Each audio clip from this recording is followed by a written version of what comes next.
Okay. Yewe. Shairi ni ishyano tu. Ukuri ugupfusha hagaritse. Yewe kadata we niba ari imyaka ingahe? Mujyayi warihaye. Nawe ndebere.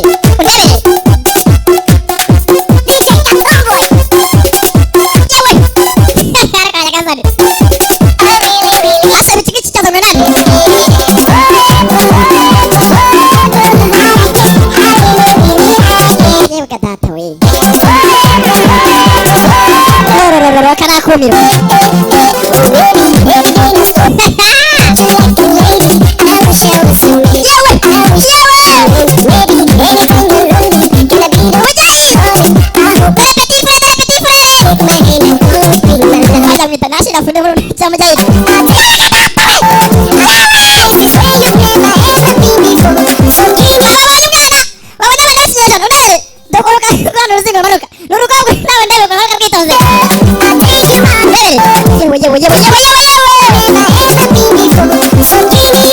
Niba ari umwana